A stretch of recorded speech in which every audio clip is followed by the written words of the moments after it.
Not world wars, not accidents, not the deadliest predators.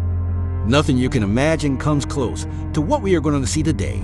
Although you may not notice it, for billions of years, there has been a fierce battle going on, producing billions of casualties every day. One of the contenders we're talking about is by far and away the deadliest creature on our planet, the bacteriophage.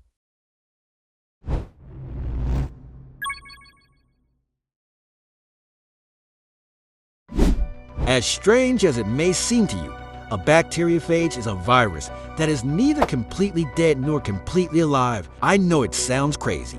In addition, it looks like something out of a science fiction movie. It is simply unrealistic, to say the least.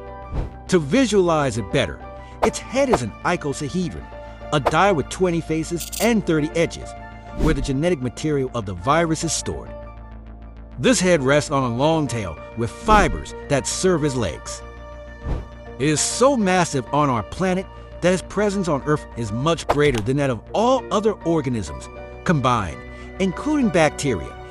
They probably exist in any place where living beings inhabit. Moreover, you probably have millions of them right now in your hands, intestines, and even your lips or eyelids, something that should at least make you a little nervous, since I remind you that they are responsible for most deaths on Earth every day. But you don't need to panic.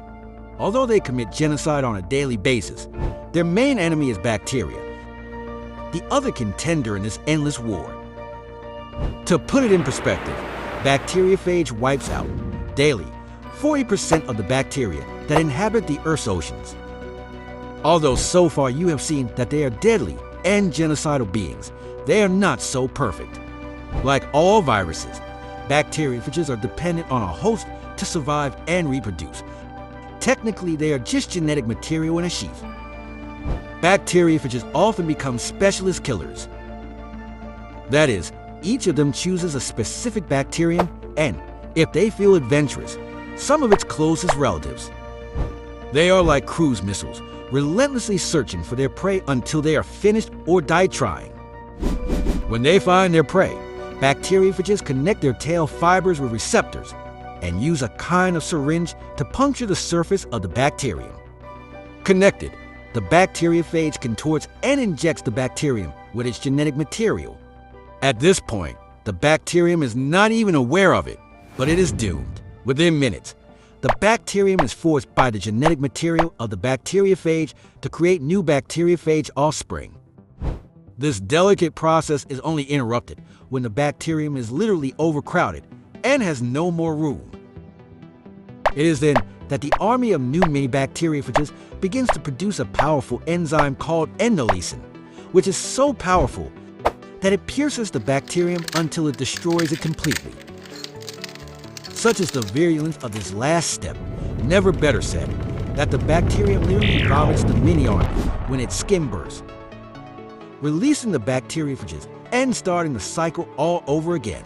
In recent years, bacteriophages have attracted the attention of the second most deadly species on the planet, humans. Not long ago, it occurred to the human species to inject bacteriophages by the millions into our bodies out of desperation. It is more than well known that, until not so many years ago, any slightest cut, flu, blow, or dangerous event could make us fiercely ill and kill us. If we make a simile, our bacteriophages back then were bacteria, which hunted us mercilessly. But about 100 years ago, humans found a solution in nature that put an end to the problem. We found a fungus that produced a bacteria-killing compound, and thus antibiotics, penicillin, were born. Suddenly, we had a weapon that was so effective against bacteria that they were no longer a real problem, since they only managed to kill the weakest and oldest individuals. The problem came when, as with almost everything, the human being began to abuse them. We used antibiotics much more frequently and for much less serious reasons, losing the respect we have for bacteria, without taking into account that they are living beings in constant evolution, which led them to become stronger and become immune to our weapons, to practically everything we have. Bacteria reach the stage of multi-resistant bacteria. As you watch this video, This bacterial immunity is spreading around the world. It is estimated that by 2045, multi-drug-resistant bacteria could kill more humans than cancer, making those days when a bad cut could end our lives once again a frequent occurrence in our day-to-day lives. Currently, multi-drug-resistant bacteria kills 700,000 people a year. But all is not lost. Maybe you had forgotten about them. With all this panic we just injected you with. But our tiny exterminator friends, the bacteriophages, can help us and save us from that horrible future. Yes. I know what you are thinking right now. How can it be good or beneficial to inject millions and millions of viruses into our body during an infection? As we told you, remember that bacteriophages are super specialized bacteria killers. In fact, their level of specialization is such that humans are totally immune to them. Remember that we encounter billions of them every day, but our relationship is based on ignoring each other in the most polite way. Antibiotics, on the other hand, are like bombers, killing everything in their path, even good gut bacteria that we don't want to harm. Remember that bacteriophages are like guided cruise missiles that have only one target and attack when they have to. Annihilators. But this is the fish that bites its own tail. You say, won't the bacteria then similarly find a way to evolve to deal with bacteriophages? Well, it's much more complex than that. Bacteriophages also evolve, and so far, they maintain a warlike advantage with bacteria in their billion-year war. Let's say they are always one step ahead of their rival. But in the hypothetical case that bacteria manage to become immune, we would still have a chance of winning. It turns out that if a bacterium wants to become immune to some species of bacteriophage, it should hopelessly give up its resistance to antibiotics, making them fall into a trap. This has been tested on a patient suffering from a chest cavity infection by Pseudomonas aeruginosa, one of the most dreaded bacteria, resistant to most antibiotics. These bacteria can survive even swimming in the alcohol and hand gel.